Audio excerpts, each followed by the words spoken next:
Episode 6, Trusts and Businesses, Holding, Control, and Exit Planning. Hello, my name is Alexander von der Vellen, and welcome to Trusts Unpacked, where we strip away myth and marketing and explain in plain terms how trusts actually work in real family situations. For the last 20 years, I've worked as a fiduciary, focused almost entirely on the architecture of trusts, the skill of trusteeship, and the challenge of long-term family governance. Not as a technical exercise, but as a human one. In this role, I've advised hundreds of families, institutions, and advisors across the world. Alongside my advisory work, I'm a published author. I've recently completed a trilogy that reflects both the technical and the human dimensions of both the fiduciary and private banking fields. Now, before we begin, a brief but important note. This podcast is provided for general information and discussion only. It does not constitute legal, tax, fiduciary, or professional advice, and it should not be relied upon as such. Because as ever, you should always seek advice from appropriately qualified professionals in your relevant jurisdiction before making decisions or taking action. So let's start.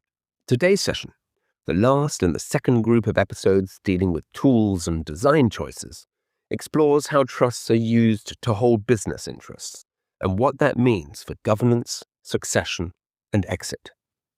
So, why do families place businesses into trusts?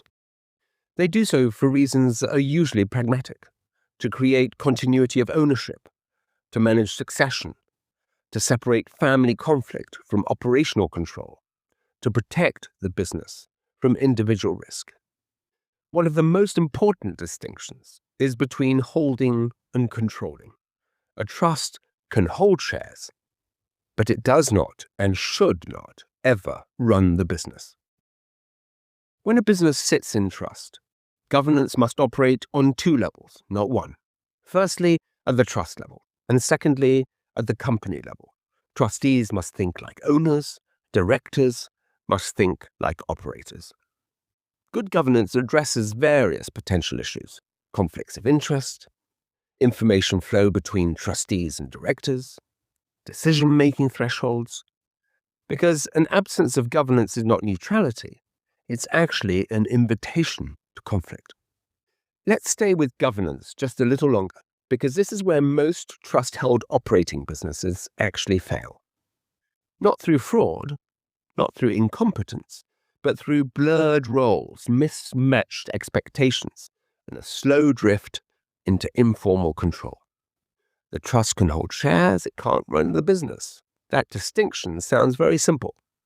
In practice, it brings up some serious issues. Issue number one is what I call the shareholder in the room problem.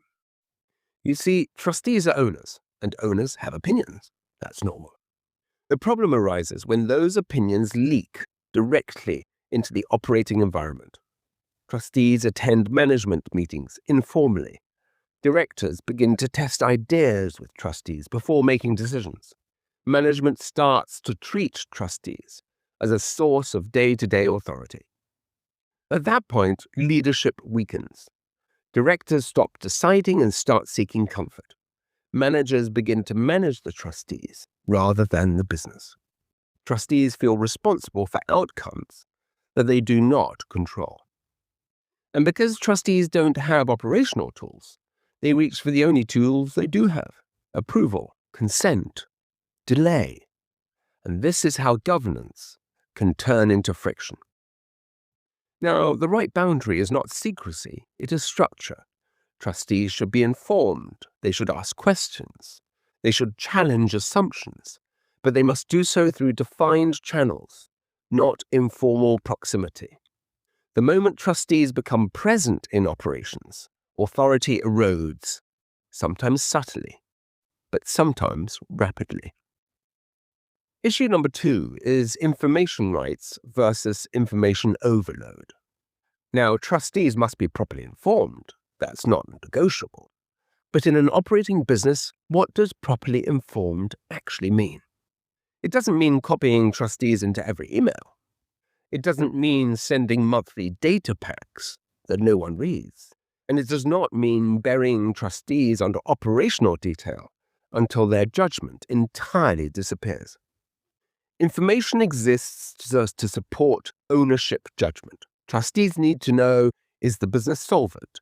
Is it compliant? Is it appropriately capitalized? Are risks emerging that threaten the trust's purpose? Are conflicts of interest being managed? Are distributions being contemplated responsibly in light of trading reality? What they do not need to decide is whether a particular hire is right or whether a pricing strategy is optimal or working. Those are director-level decisions. Families often confuse oversight with involvement. When trustees are not given decision-relevant information, they either disengage completely or begin to micromanage, and neither outcome is benign. The discipline is to design reporting that supports trustees acting as owners, not frustrated operators. Issue number 3 is reserved powers and the illusion of retained control. This is where drafting comes up against behavior. Many founders are uncomfortable settling a business into trust without retaining some kind of influence. So they introduce reserved powers. Maybe it's a veto over major decisions. Maybe it's approval rights over distributions. Maybe it's control over trustee appointments, consent rights over a sale. Now, these mechanisms aren't inherently wrong, but they do create a dangerous psychological fiction. The founder can tell themselves that the business is in trust, but at the same time expect to control outcomes. Trustees become cautious, directors become deferential, and beneficiaries become confused about where authority really is. Now, on paper, the structure may be defensible, but in reality, it begins to resemble a nominee arrangement.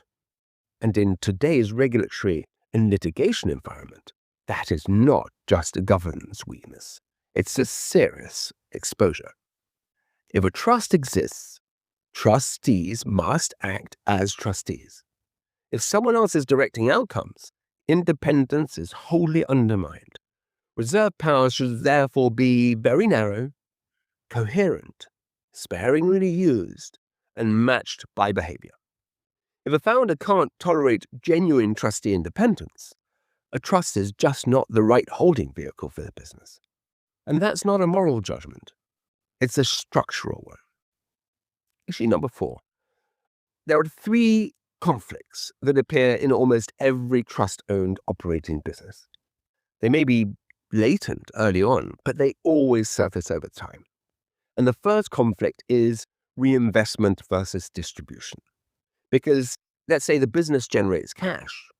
Families want that cash. Trustees must consider beneficiaries. Directors must protect the business. Now, these duties don't always align. If reinvestment priorities are not explicit, trustees are squeezed between accusations of starving beneficiaries and accusations of weakening the business. Ad hoc decisions follow, and ad hoc decisions create resentment. So the solution is not generosity or restraint, it's principle, a defined distribution philosophy grounded in sustainable cash flow, not pressure. The second conflict is family employment and remuneration. And this is where emotion comes up against, payroll. One beneficiary works in the business, another does not. One feels underpaid, another feels entitled. And this is the way that trustees are dragged into employment matters. Directors are asked to solve family issues through salary. Governance collapses, slowly but surely. Strong structures can, however, separate these issues. Employment governed professionally. Remuneration set at market levels. Family support handled through trust process, not payroll. Once salary has become disguised distributions, discipline is all but lost. The third conflict is control versus competence. Trusts often hold shares for beneficiaries who want control. Now, wanting control is not the same as being able to exercise it. Trusts allow ownership and management to be separated. That separation protects businesses, but it also inevitably disappoints people. That is, unless it is explained early and honestly. Ownership is not a reward. Leadership is not inherited. And avoiding this conversation early almost certainly guarantees crisis later. Now, trustees in a business-owning trust are there to steward ownership, not to run operations, not to arbitrate family politics, not to protect adults from disappointment. Because stewardship means appointing and removing directors properly, insisting on real governance, managing conflicts of interest, ensuring distributions are sustainable, and above all, aligning trust purpose with business reality. Now, here is where families often underinvest. They obsess over distribution clauses and ignore director appointment mechanism. And in an operating business, that's just backwards. Directors protect value more reliably than clauses ever will. A simple discipline makes an enormous difference. A governance map, not legal, practical. It answers who decides operational matters, who decides strategy, what requires trustee approval, what requires shareholder consent, what information flows to trustees, and when and how disagreements are resolved. And if you can't explain this map in plain and simple language, governance is already failing. Complexity here is rarely sophistication. It's avoidance. Now, I want to talk about inertia, because families associate caution with safety.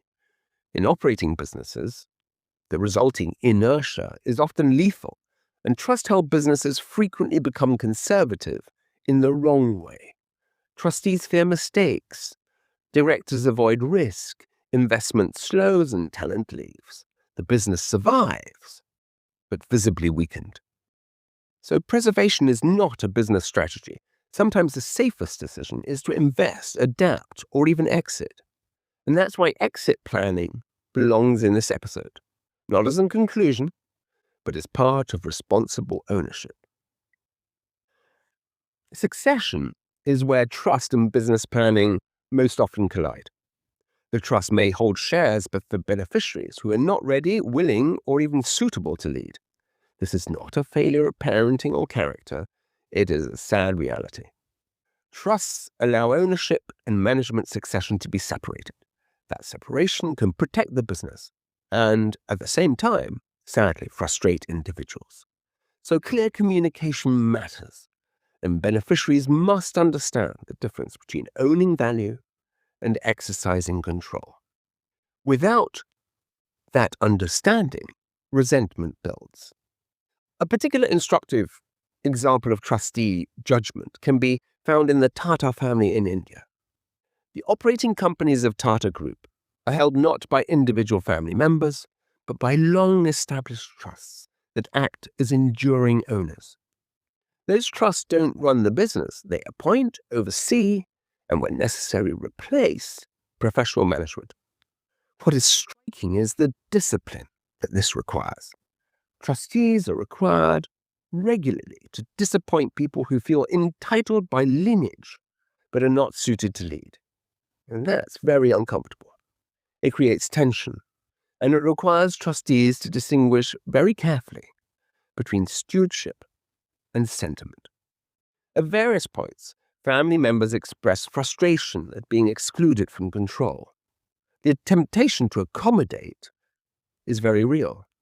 But the trustees in the past have never confused inclusion with entitlement. By holding the boundary, they preserved something far more valuable than harmony. They preserved credibility. The businesses were able to adapt to changing markets and leadership without being destabilized by family succession claims. And the trust earned authority not by asserting power, but by exercising judgment consistently over time. This is what restraint looks like when trusteeship is taken seriously. Now, exit planning and liquidity. Exit is often underplanned. Families focus on holding the business. They rarely plan for selling it. And trusts complicate exits. They add layers of consent and decision-making. This isn't a reason to avoid them, but it is a reason to plan. Trustees might consider when a sale might be appropriate, how proceeds would be treated, and how beneficiaries would be affected. Letters of wishes often play an important role here. So does early discussion, before urgency distorts judgment. So exit planning is sadly where trust-held businesses are most likely to fracture, not because exits are rare, but because they concentrate everything that is difficult about trusts and businesses into a single moment: money, power, timing, fear, regret, and irreversibility. An operating business can be managed through ambiguity for years. An exit cannot. At the point of sale, indecision becomes a decision, and trustees are forced to confront two issues that they may have postponed for years or even decades. And that first issue is liquidity. You see, before an exit, a trust holds a business. After an exit, it holds cash or liquid investments. That change isn't cosmetic. It fundamentally alters beneficiary expectations, trustee behavior, governance risk, and the psychological meaning behind the trust itself. While the business is held, value feels conditional. It is tied to effort, performance, and market uncertainty. Once liquidity arrives, value feels available. Even if the trustee hasn't changed, everything else does. Beneficiaries who were patient during years of reinvestment now often become urgent once cash exists. Trustees who are comfortable saying, well, the business needs it, lose that anchor. Discretion becomes harder to exercise precisely when it matters most. And so that's why exit planning is not about the transaction. It's about preparing the trust for what follows. Issue number 2 is the fact that from a fiduciary perspective, the moment just before a sale is the most dangerous point in the trust's life. Not because the trustees lack power, but because pressure peaks whilst information is imperfect. Offers arrive with deadlines, markets move, advisors disagree, family members polarize, and trustees are asked to decide whether to sell at all, whether to sell now or later, whether price outweighs legacy, and whether concentration risk outweighs control, and they're asked to decide, often very quickly. Trustees who have not discussed exit philosophy in advance are exposed right here. They're forced into reactive judgment, and reactive judgment is ever so rarely defensible. Families often frame exit decisions around a single phrase: are we getting the best price? That question is emotionally very satisfying, but strategically very dangerous, because there is no such thing as a maximum value in real time, only value relative to risk, timing, and objectives. Trustees must therefore get used to reframing the conversation. The real questions are, does this exit align with the trust's purpose? Does it reduce unacceptable concentration risk? Does it create sustainability across generations? Does it exchange operational risk for governance risk? And is that trade-off understood? So an obsession with headline price often masks deeper anxiety, fear of regret, fear of criticism, fear of explaining a decision that cannot be reversed. Trustees who anchor decisions purely to price often discover later that value was not the family's real concern. Sale processes don't just test trustees, they test beneficiaries. Some beneficiaries experience exit as a liberation. Others experience it as a loss. A founder's child may see a sale as a betrayal of identity. Another may see it as an overdue release. And a third may see it purely as liquidity. These reactions can, and do, coexist. Trustees are in fact often surprised by how emotionally charged sale discussions become, particularly where beneficiaries were previously absolutely disengaged. Silence during ownership doesn't equal indifference. It often equals deferred opinion. And once liquidity appears possible, those opinions surface very quickly. So, trustees who treat exit purely as a commercial decision often misjudge the emotional fallout. That doesn't mean emotions should dictate outcomes, but it does mean that trustees must expect it and plan for it. I mentioned letters of wishes before, and exit planning is where letters of wishes are most often misunderstood.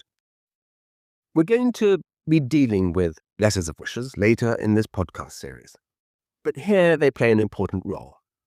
Because a letter written 20 years previously may emphasize keeping the business in the family, protecting employees, or avoiding sale to competitors. And those wishes may have made perfect sense at the time, but they may also be entirely misaligned with present reality. So trustees must therefore remember a letter of wishes guides judgment. It doesn't freeze it. The danger arises when trustees treat outdated wishes as binding instructions. They hesitate, they defer, they avoid responsibility. And when a forced sale eventually occurs under worse conditions, everyone is disappointed. The discipline, therefore, is to distinguish principle from context, value from tactic, and identity from instrument. Trustees who do this well tend to explain their reasoning clearly, even when departing from historic sentiment. Trustees who do not often hide behind the letter, and in doing so, abdicate judgment. Now let's deal with partial exits, or staged liquidity, and the something is better than nothing trap. Because exit is rarely binary. There may be opportunities for minority sales, recapitalizations, dividend extractions, staged exits, strategic partnerships. And all these options often feel like compromise solutions. They're sometimes sensible, and they are sometimes dangerous. Partial liquidity can satisfy short-term pressure, whilst entrenching long-term governance problems. A trust that sells 30% of a business may lose control, retain risk, and create permanent disagreement about timing of the remainder. So trustees must be wary of relief exits, transactions driven primarily by pressure rather than strategy, often age badly. The question is not whether liquidity is available, it's whether liquidity resolves the underlying tension or merely postpones it. One of the least discussed risks is what happens after a successful exit. The business is gone, the founder's role evaporates, the family narrative loses its center, the trust's purpose becomes abstract, and trustees suddenly manage a pool of capital without the disciplining effect of operations. Distributions become easier, requests become more frequent, and governance can weaken. This is where many trusts drift, and they drift into failure, not through conflict, but through dilution. So trustees who do not revisit investment philosophy, distribution principles, and governance rhythm find themselves administering a trust that no longer knows what it's for. So exit planning must therefore include always a post-exit planning. What does the trust become once the business is gone? And if that question has not been answered, the exit is incomplete. I want to deal now with trustee psychology, fear, exposure, and hindsight. You see, trustees experience exits differently from families. Families fear loss or regret. Trustees fear scrutiny. They know exit decisions are visible, irreversible, and easy to criticize with hindsight. This creates a natural bias towards caution, sometimes excessive caution. Trustees may prefer to defer, to seek consensus that will never arrive, or to wait for one more year. That's understandable, and it's also risky. Markets rarely reward perfect timing. Trustees must therefore ground themselves in process, clear records, clear articulation of purpose, clear explanation of trade-offs. Trustees who focus on defensibility rather than outcome tend to make better exit decisions. Courts and regulators don't ask whether trustees sold at the top. They ask whether trustees exercise judgment properly. And the difference matters enormously at this stage. I'd also like to deal with when not selling is the real decision, because it is important to say this explicitly. Choosing not to exit is also a decision, and it must be justified with the same discipline as selling. Trustees should be able to articulate why continued ownership remains aligned with trust purpose, why concentration risk is acceptable, why beneficiaries are better served by retention, and what conditions would trigger reconsideration. Without this articulation, holding on becomes inertia disguised as strategy, and that is rarely defensible. Let's now deal with the human dimension.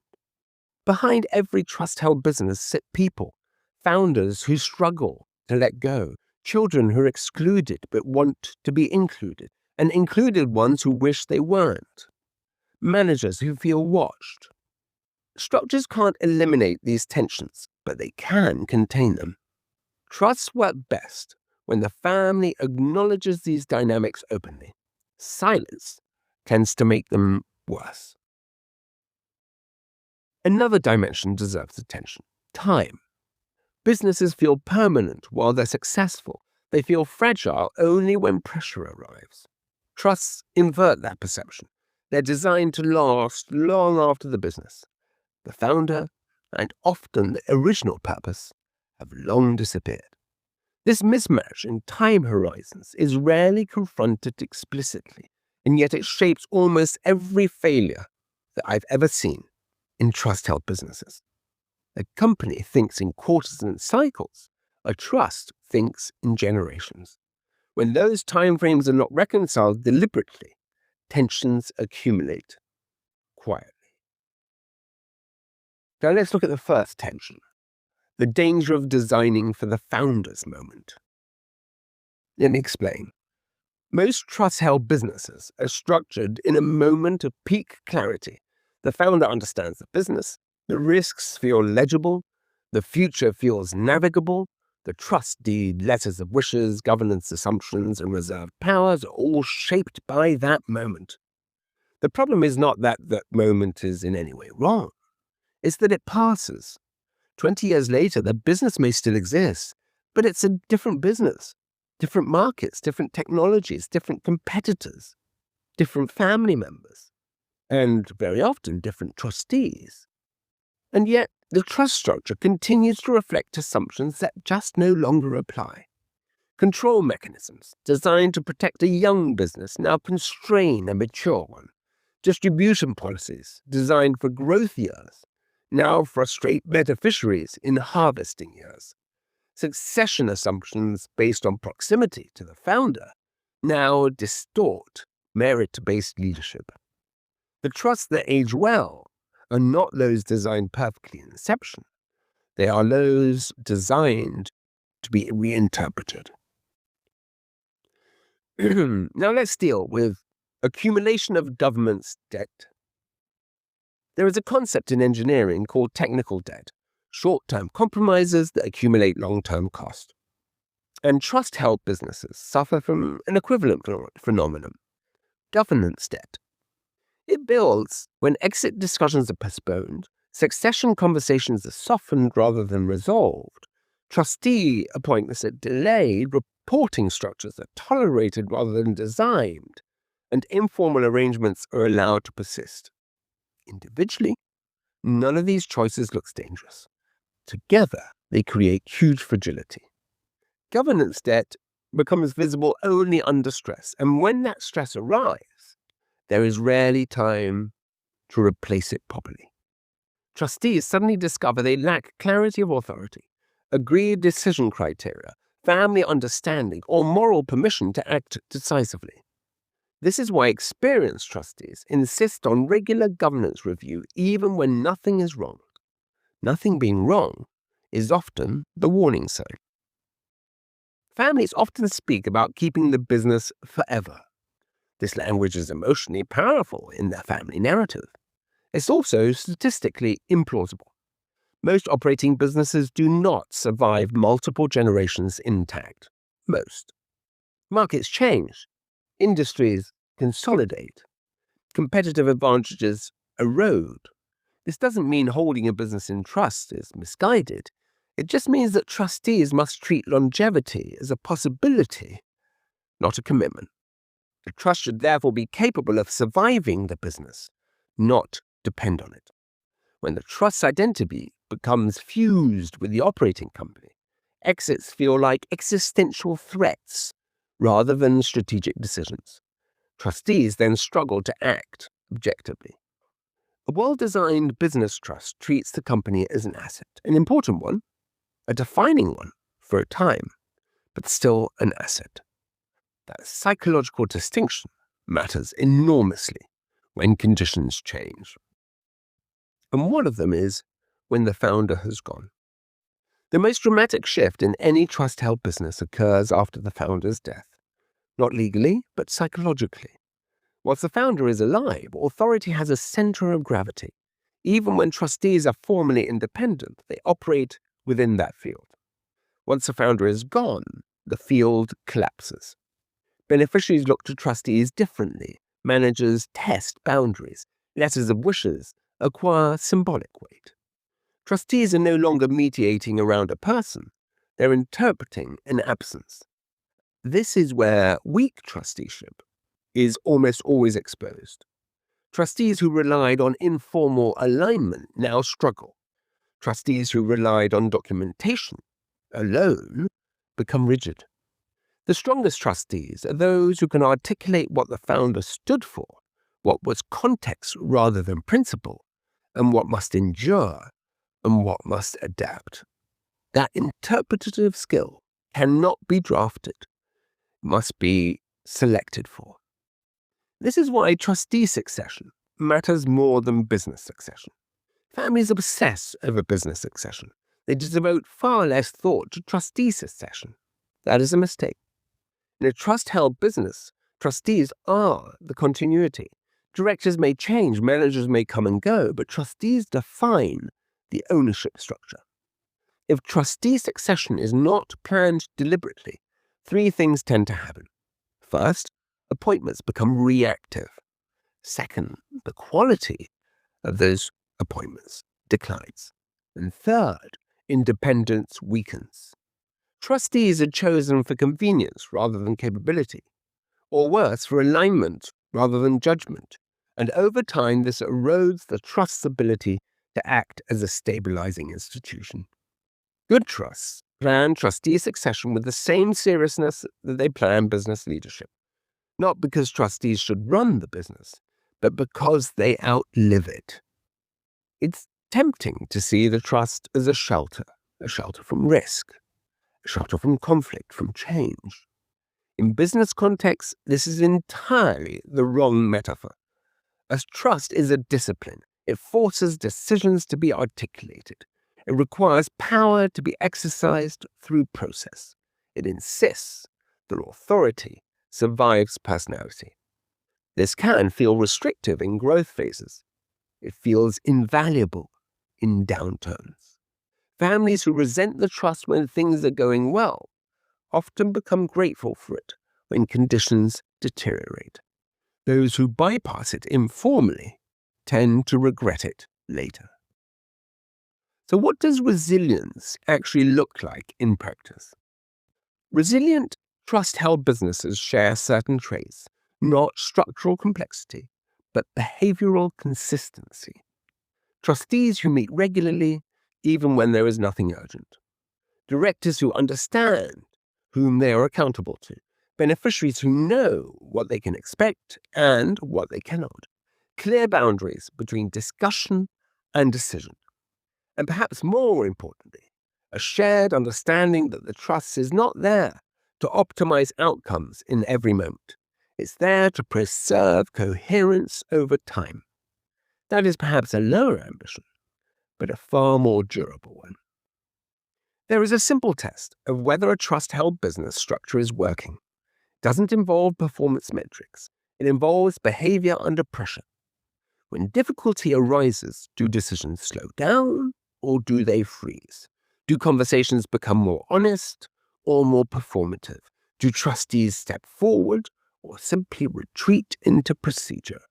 Do beneficiaries feel heard even when disappointed? Trusts that pass this test rarely attract attention. Those that fail it often unravel. Let's just return to the opening premise of this episode. Trusts and businesses intensify human incentives. They do not neutralize them. Good structures don't remove tension. They just channel it. Holding a business in trust is therefore not a technical solution. It's a commitment to a specific ongoing governance, to periodic discomfort, to disciplined decision-making. Families who understand this early tend to use trusts well. Those who expect the trust to simplify life often find that it merely delays complexity until it arrives all at once. There's one observation that only becomes clear with time, and that is that trustees sometimes learn too late.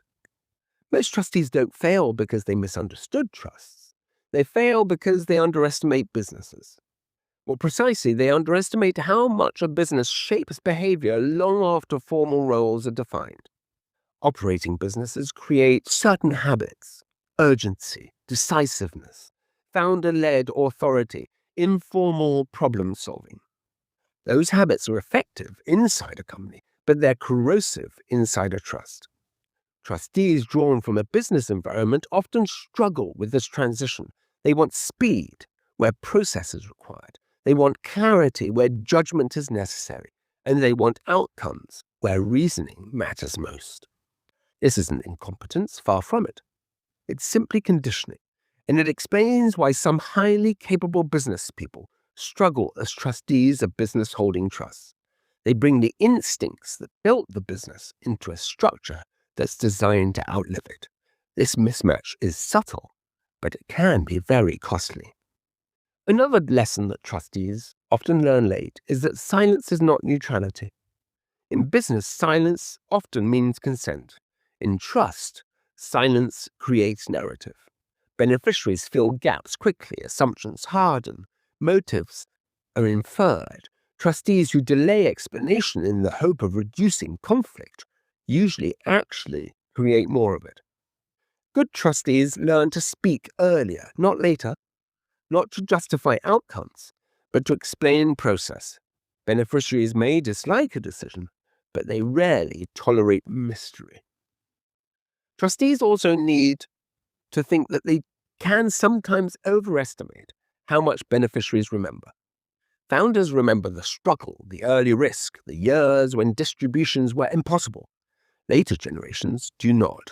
They see only the present state. The business is successful. The trust is wealthy. Constraints feel arbitrary. This is not entitlement per se. It's simply distance from origin. Trustees who assume shared memory often misjudge expectation, and this is why repetition matters. Explaining the same principles calmly over time is not redundancy, it's good governance. Finally, trustees often underestimate how much finality sits inside business decisions. A distribution can usually be revisited. A governance structure can often be amended. A business exit cannot. Once the company is sold, control is gone. Once control is gone, leverage disappears. And once that leverage disappears, trustees discover which relationships were robust and which were transactional. This is why trustees feel so exposed around exits. And they are right to feel that way. Exit decisions reveal the true quality of a trust design, not on paper, in consequence. If there is a single lesson that experienced trustees pass on, is this: Don't wait for pressure to test the structure. If the trust only works when everyone agrees, it's not resilient. If it only functions when the business performs, it's not durable. And if it depends on personalities rather than process, it will not survive succession. The trusts that endure are not those that avoid difficult decisions. They are those that normalize them early, discreetly, consistently, but with discipline. As I close this episode, let's distill the essentials once again. What have we learned? First, that when trusts and businesses meet, complexity increases, not because the law is difficult, but because intense incentives intensify. Second, that holding is not the same as controlling. A trust may own shares, it should never run operations. Third, that governance must operate on two levels. Trustees act as owners, directors act as operators. Blurred roles create friction. Clear boundaries create resilience. Fourth, that every trust-held business faces recurring tensions.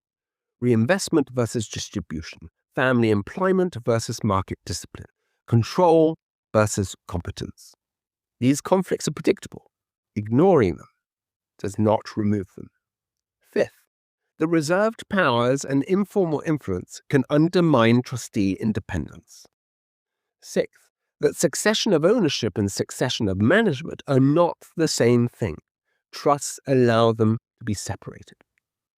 Seventh, that exit planning is not about price alone. Liquidity changes behavior. It reshapes expectations. And trustees must prepare for the trust for what follows a sale, not merely the transaction itself. Eighth, that governance debt accumulates silently. Postponed conversations, informal arrangements, and unreviewed assumptions weaken structures long before the crisis appears. Ninth, that trustee succession may matter more than business succession. Trustees define the ownership culture that survives beyond any individual leader. And finally, that a trust is not a shelter for a business. It's a discipline. It can't eliminate tension. It can only channel it through process and principle. In short, a trust can hold a business. It cannot run it. Where that boundary is respected, continuity is possible. Where it is blurred, fragility follows. And that was Trusts and Businesses Unpacked. Join me next time for a look at probably the most central figure of any trust structure once it has been settled, the trustee. Unpacked. Until next time, this is Alexander von der Vellen.